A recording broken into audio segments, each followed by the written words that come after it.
holiday rating recap for December 27th, 2025. This is my third video of the day. Feels good to get a little bit of catch up done on the roster finally on this holiday weekend. We got 9 games to go through. I think I'm getting a little bit of a cold, so apologies if that hinders the audio quality of this video. But we're going to start off in Sacramento, where the Kings moved to 8-23, 113-107 over the Dallas Mavericks. Keegan Murray is going to be out for a week. So Keon Ellis returning to the starting lineup, exhumed after being out of the rotation. Season high 21 points for him, 5 of 10 from 3. And then Russell Westbrook also, he was 5 of 9 from 3. 21 points, 9 assists. He passed Magic Johnson for 7th all-time on the all-time assist leaderboard. Maxime Reynaud added 19 points. And then DeMar DeRozan, he had 9 points in 28 minutes. Rough shooting game for him, 3 for 10. Doug McDermott ended up entering the rotation. Played 19 minutes. He had 9 points as well, going 3 for 6 on threes. Kings digging deep with Murray sidelined again. He is probably their most important player because he's pretty much the only good defensive player on the entire roster. I guess aside from Precious Achiuwa, who they eventually signed mid-season. Dallas, they dropped to 12-21. AD is out. He's day-to-day with his groin injury. Probably going to miss like a week is my guess. He's not exactly the quickest healer either. Max Christie returned to the starting lineup. He had 9 points, 3 of 12 shooting, so not the greatest performance for him. Najee Marshall went back to the bench with Christie returning to the starting lineup. Cooper Flagg led the way, 23 points, 6 rebounds, 5 assists, 7 of 13 from the field, 3 for 4 from 3, 6 of 6 from the free throw line. He has become Dallas's most consistent player. I probably need to... I haven't gotten a chance to tweak Cooper's rating yet. I basically did the first 10, 11 or so teams, just cycling through. But I imagine his 3 ball is going to increase in rating. He'll probably be up at like an 84 is my guess once I crunch all the numbers on him. PJ Washington, 17 points. He had 4 blocks in this one, playing his traditional power forward with AD sidelined. And then Dan Gafford, excuse me, 11 points, 7 rebounds. He got the start in this one with AD on the sideline. Let's go on over to the Orlando Magic. They got a big win, 127-126 over the Denver Nuggets. Anthony Black, he had a career high 38 points, 14 of 24 from the field, career high 7 threes made on 11 attempts. His previous career high on threes made was 4, so practically doubling his all-time best. Previous career high in points was 31 set earlier this year, so he's been playing really well this year. 6 rebounds, 5 assists, also 2 steals, 38 points in only 30 minutes of action as well. Over his last 6 games, he's averaging 24 points per game, so I do have him up to an 82 overall, which is a +2, and I did add 4 badges to him. I gave him Aerial Wizard, Posterizer. He's actually finishing really at a high rate this year. A lot of dunks, and he's actually kind of like a lob threat. He's not really a point guard, even though he's kind of a combo guard, point guard, shooting guard. He operates just because due to his size, he's better as like a cutter, things like that. Sorry, like I said, I'm under the weather. It's also 3 in the morning as I record this, so my brain functions may not be the best either. But Aerial Wizard, Posterizer, I added those. Shifty Shooter, he's been scoring a lot off the dribble. And then Layup Mix Master, which just goes back into his finishing ability. Desmond Bane, 24 points, 6 assists, 7 of 13 from the field for him. 0 for 2 from 3. Again, he's not really shooting the ball all that well this year, but 10 for 10 from the free throw line. He has really been operating a lot more as a driver this year than he has in the past. Wendell Carter added 18. Tristan Da Silva added 17, and then Paulo Banchero had 12 points on 6 of 13 shooting. His overall ratings probably going to drop to like an 85 by the time I reevaluate him. It's probably going to be tomorrow. Denver, they dropped to 22-9. Jokic had another insane triple-double, 34 points, 21 rebounds, 12 assists. He was 11 of 22 from the field. Didn't take a three, which there are always games where he takes 10 threes, and then there's games where he never takes any. It just kind of depends on the matchup, what's called for offensively. He was 12 of 13 from the free throw line, so operating a lot on the interior. My guess is that with players like Cam Johnson and Christian Braun and Aaron Gordon all sidelined, the players they have in are basically spot-up shooters like Tim Hardaway Jr., Peyton Watson, Spencer Jones. So because of that, they really need Jokic to establish an interior presence in order to get open and such. So I anticipate that he'll probably have fewer of those 10 and 3-point attempt games and a lot more games where he's only taking none or one or two threes. Jamal Murray, 24 points. He's played really well this entire year. The last starter standing besides Jokic. Usually that's the opposite case. Usually he's the first starter who gets hurt every year, but not the case this year, so he'll probably make his first All-Star team. Tim Hardaway Jr. has been awesome this year on a minimum contract. 20 points for him in this one. I got to get him probably up to like an 80 overall. Peyton Watson, 15 points. He's another guy that I have a little bit underrated. I got to knock out the... I've got the Denver's starting lineup knocked out, but I got to get to some of their role players. Spencer Jones, I do have rating on him, 14 points. He could probably go up to like a 76 is my guess. Julian Strawther had what I believe is a season high, 13 points. He hasn't really figured in much, but with all the injuries and with Cam Johnson now going down, there probably will be a spot for him in the rotation over the next month and a half. Let's go on down to Phoenix. They moved to 17-3 on the season. 123-114 over the Pelicans. Back-to-back wins over the Pels. Devin Booker had 20. Dylan Brooks 18. Colin Gillespie 17. Jordan Goodwin 16. He's pretty underrated. I got to get him up to like a 76, 77-ish is my guess. Royce O'Neal 15 points. Osula Gadaro he started this game and had 8 points, 10 rebounds. Mark Williams came off the bench, which I think was because this was a back-to-back. Normally, Mark Williams wouldn't play the second set of a back-to-back, but here he came off the bench to at least get. So this is like I think the first back-to-back set that he's played so far this year. So I think that's a step in the right direction and ultimately why they made that lineup decision. But he had 10 points and 8 rebounds in 11 minutes. He was really effective before being ejected for fighting with Jose Alvarado. Otherwise, he probably would have logged a lot more minutes than just 11. I originally thought that he was on a minutes restriction, then I saw that that they were ejected. So that explains that. Pels, they dropped to 8-24. Zion still coming off the bench, 22 points. 29 minutes, 8 of 11 from the field, 6 of 8 from the free throw line. Trey Murphy, the third, led the way with 24 points. Derek Queen bounced back for him, 22 and 11, double-double. Jeremiah Fears, 18 points, but only 7 of 19 from the field. Efficiency has kind of been lacking for the teenager.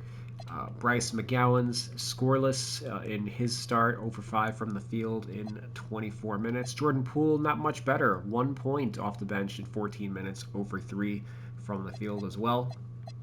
Definitely missing Herb Jones in this matchup, especially since they don't really have anybody who can guard either Booker or Dylan Brooks. Going over to the New York Knicks, they moved to 22-9 on the season, 128 to 125 over the Hawks. Jalen Brunson, 34 points versus his nemesis Trae Young.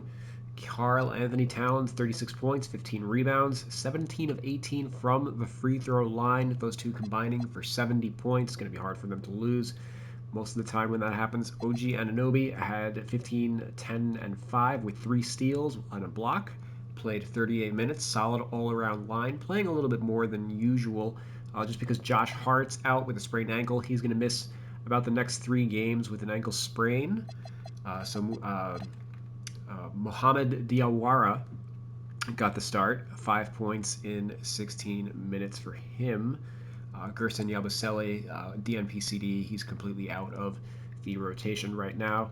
And Kevin McCullar, however it's pronounced, he had the best game of his career, 13 points, 8 rebounds, 2 assists, 2 steals, played 23 minutes in this one, 4 of 7 from the field, 3 of 6 from 3. Although he was 2 for 5 from the free throw line, but otherwise solid all-around line for him. 24 years of age, he was a 5-year college player. I haven't done his rating yet, but generally speaking, because he's a 24-year-old, I had him much higher rated than the 69. I think I had him at like 73 last season, if I recall. He's kind of low on the priorities list, given that this is his first real action of his career. But you just wanted to throw that out there. Eventually, I'll be able to get all these ratings in. It's just between doing all the recaps and just everything that's been going on in the league. I think there's been more action in the league this year than in the past couple of years. There's just been a lot to keep up with. Going over to the Hawks, they dropped to 15-18. They are free falling, 6-game losing streak for them. Have lost 7 of the last 8. Onyeka Okongwu led the way in this one, 31 points and 14 rebounds. Jalen Johnson, another game where he was a rebound short of a triple-double, 20 points, 9 rebounds, 12 assists. Trae Young, 9 points on only 2 of 9 shooting, did have 10 assists to almost double-double. But yeah, once again, the Knicks got the better of Ice Trae. Nickeil Alexander-Walker, 25, off the bench. Asa Newell had 12 points, 5 of 6 from the field, 2 of 3 from 3. I got to knock him up to like a 75-ish overall. Zachary Risache, another dud, 4 points, 19 minutes. He's coming up in trade talks for Anthony Davis, which I think is pretty interesting. Basically, it would be Kristaps Porzingis' expiring contract, which is worth about $30 million. Risache, which he makes over 10 because he was a number 1 overall pick. I think it's like 12 to 14 or so. And then someone like Luke Kennard as the third player. So they'd be getting who by the way was a DNP CD in this one. So he's kind of really, since Trae came back, it's kind of difficult to play him and Trae together. Not a great signing. He's a little overpaid at $11 million, but certainly I think part of that was just to make him matching salary in a trade. So it might be those 3 for Anthony Davis. Maybe they send a pick their way or something like that. But Risache in general has not really shown much. Obviously, in most drafts he would not have gone number 1 overall. The class that he was in was just really weak overall. So far, it seems like Steph Castle probably should have been the number 1 overall pick, or Reed Shepherd, or Alex Sarr, maybe, like one of those 3. Definitely not Risache so far, but he'd make a lot of sense next to Cooper Flagg in Dallas. Certainly they need another actual wing. Flagg would be able to play his more natural power forward if they ended up getting him. But we'll shelve the trade talk for another day and just focus on the games that as they happen. Miami, they moved to 17-15 on the season with a 142-116 demolition of the Pacers. Andrew Wiggins, 28 points, 12-16 from the field, 4-4 from three, one of the best offensive games for him of the year. Probably the best of the year for him, actually. Jaime Jaquez, 28 points as well off the bench. He was 11-15 from the field, so they couldn't stop anybody in the front court. The Pacers. Powell, 23 points. Nikola Jovic even had a bounce back game in this one, 19 points for him. So, yeah, wow. Front court just laying it on heavy. Pele Larson, 16 points, another start. Kella Ware, 15 points, another start. Bam is still sidelined. Davion Mitchell was the lone dud in this one. Scoreless over 6. He had 4 fouls in 19 minutes, so struggled a little bit against Andrew Nembhard. But going over to those Pacers, 6-26 on the year. Yeah, Mitchell struggled against Andrew Nembhard, I guess, but they didn't come close to losing this game. So Aaron Nesmith made his return, missed 19 games. He had 9 points, 19 minutes off the bench in this one. Good to see him back out there. Pascal Siakam, 33 points, 14 of 21 from the field, 4 of 6 from 3. Only one free throw attempt, though, 1 of 1. Ben Mathurin had one of the worst 25-point games you'll ever see. 0 assists, 5 turnovers. Pacers as a team committed 26 turnovers to Miami's 10. That is why they lost this game by such a large margin of 26 points. Andrew Nembhard, 15 points, 16 assists, logging a little bit more assists than usual because TJ McConnell was out for this one with hamstring soreness. Worth noting also that Johnny Furphy started this game at small forward, 9 points, 7 rebounds, played 21 minutes, which meant Ben Mathurin started at the 2 rather than the host of like G Leaguers that they've been starting out there between Ethan Thompson and Quentin Jackson. They've been starting those guys at the 2 of late while Nesmith was out. So I think Furphy's better than both of those guys. And we'll see. He had a good showing in this one. I assume that Nesmith will eventually resume his role in the starting lineup. We'll see how long that takes, given the trend of players now coming off the bench anytime they return from an injury. But yeah, good to see Nesmith back for the Pacers. Going over to Milwaukee, they moved to 13-19. 112-103 over the Bulls, ending the Bulls' 5-game winning streak. Why did they win? Because Giannis returned to the lineup. 29 points, 8 rebounds, 1 assist, 10 of 15 from the field, 1 of 3 from 3, 8 for 10 from the free throw line. Played 25 minutes. He did not come off the bench. He started this game. Giannis he's a man's man. He wants to get his numbers and do everything on the ball. Although only 1 assist in this game, so that was a little different than what we'd previously have been seeing out of him. 15 field goal attempts to 1 assist so far.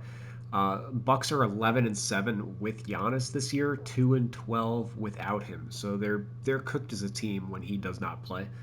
Ryan Rollins was back with the starters in this game. He had 20 points.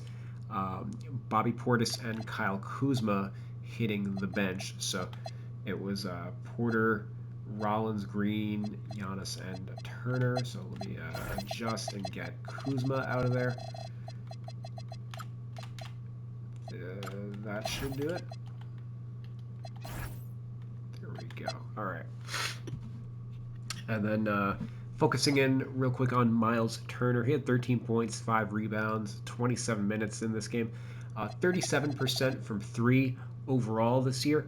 But part of the reason why he's been struggling, so he's shooting 37% from 3, so he's filled in fine as like the stretch 5 element, replacing Brook Lopez and all that. But he's only 49% on 2s, which is down from 56% last year, 62% in 2024. So his finishing is almost non-existent compared to what it used to be. He's not really being used as a roll man compared to last year. Half as many pick and roll attempts. Obviously, he went from playing with Tyrese Halliburton to like Giannis is the primary ball handler a lot of the time, and the point guards that they do have, Kevin Porter Jr., Ryan Rollins, like none of these guys are really like pick and roll maestros or anything. If anything, they're more like combo guards.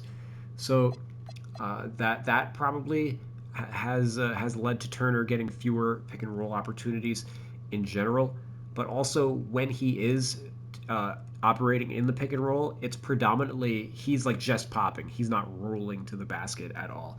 So he's not getting any like anytime he is a pretty good dunker normally, but once he gets ahead of steam, he's usually able to like throw down some crazy ones on the drive, but he's not really getting anything around the rim. Um, so yeah, Turner, I did remove his. I removed Rise Up as one of his badges. I had that as a bronze. Oops, sorry, I did not remove it. Meant to remove it.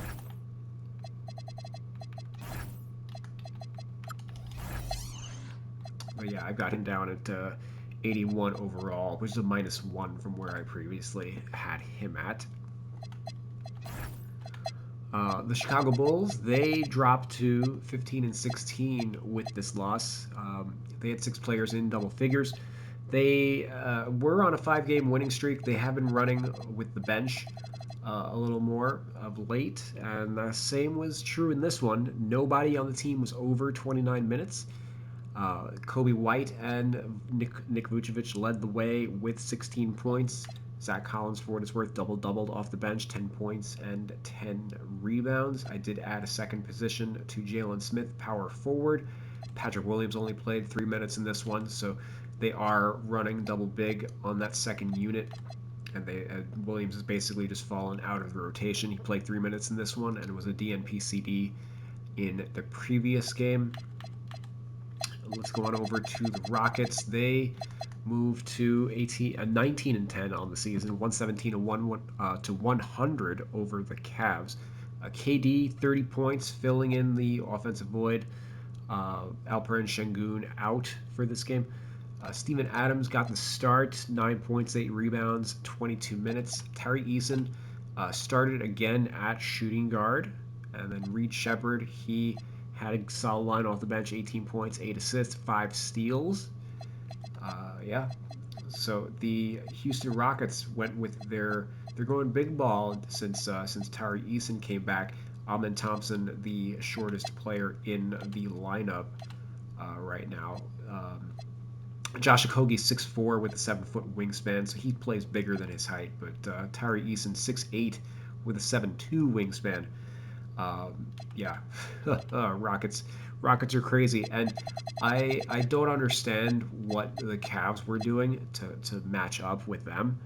I guess in their last game, they tried Naquan Tomlin in the starting lineup. Maybe they didn't like that, so they went with the 3-guard alignment. I don't understand. They like Sam Merrill. He's really good this year.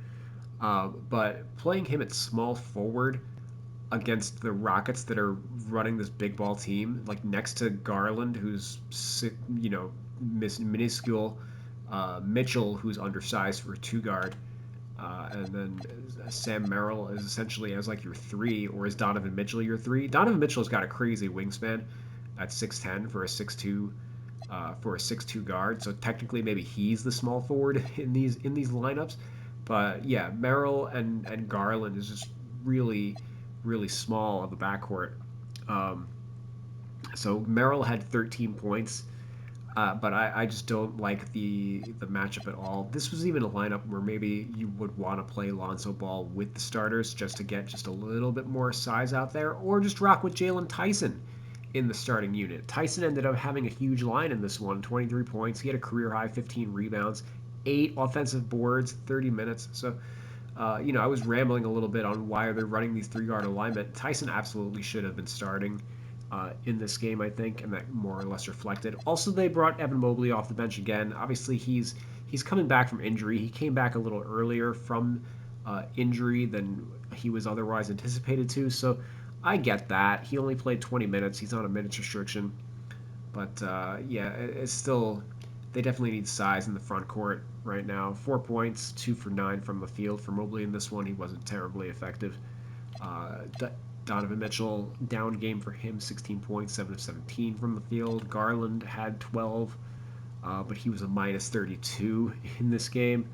Again, the size, like him being 6'1", matched up against like Amen Thompson, is not ideal.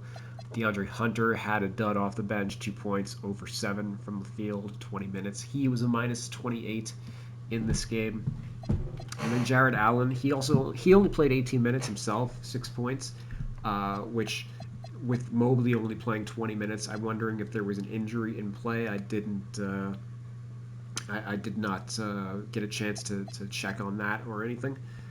Just something that crossed my mind. But yeah, disappointing loss for the Cavs. They're a game above 500, whereas they won 60 games last year. The Brooklyn Nets, they are 10-19 on the season, 123 to 107 over the Wolves. They are 7-3 in December. Cam Thomas made his return off the bench, 30 points in only 20 minutes, a plus 27 for him, 9 of 15 from the field, 3 of 8 from 3, 9 of 9 from the free throw line. Are we sure? So much for them trading this guy. They're just going to use him as the sixth man now and make a push for the play-in at the current rate. Michael Porter Jr., 27 points, 10 rebounds. He's a big part of why the Nets have been winning games this month. In Minnesota, they struggle. They've been struggling a little bit of late. They dropped to 20-12 on the season. Anthony Edwards, 28 points for him. Julius Randle, 13 points, 11 assists. Jaden McDaniels, 16 points. So, the Nets defense clamped down a little bit on Minnesota. Utah, they are the spoiler of spoilers this week. They moved to 12-19 on the season, 127 to 114 over the Spurs. The Spurs, who are the spoiler of spoiler teams, who can't lose against the Oklahoma City Thunder. They lose to the Jazz. Go figure. So the Jazz are better than the Thunder, right? That's how that works. The Jazz also beat Detroit yesterday. So they beat the Spurs on a back-to-back. Laurie, 29 points. George, 28. Nurkic, 16, 7, and 6. I still need to get a rating in for him. Ace Bailey, he's out right now with a hip injury, so Bryce Sensabaugh got the start. He had 11 points. And Walter Clayton Jr. was nothing short of perfect in this one. He had 17 points in 22 minutes, 5 assists as well. 6 of 6 from the field, 2 for 2 from 3, 3 for 3 from the free throw line. His rating should be a 75 or so. I haven't gotten a chance to do his rating yet, or at least I did in 2K25, but not for 2K26 at the moment. And then San Antonio, we're going to finish off with them. They dropped 23-8. Wemby returned to the starting lineup.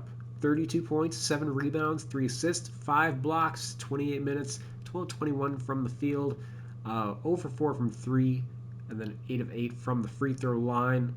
He was awesome in this one. De'Aaron Fox was out, so Steph Castle started at point guard.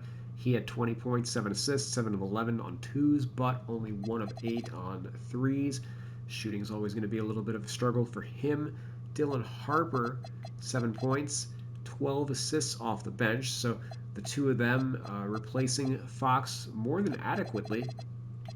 Keldon Johnson had 27 points, 10 rebounds off the bench, 5 of 7 from 3. Problem is the rest of team was 5 of 37. Spurs overall 10 of 44 on 3s, 22% against the Utah Jazz. And that's our real 2K or NBA 2K rating recap. I can't even remember what I call this show anymore. It's late. You can probably tell I kind of labored through this video a little bit, but hopefully you found some of these little things informative. I'm going to go to sleep. do some laundry in the morning, and then going to knock out some more 2K ratings in the afternoon. Thank you guys for watching, sticking with me. Hope you've enjoyed all the content this year, and I will see you later tomorrow. Peace.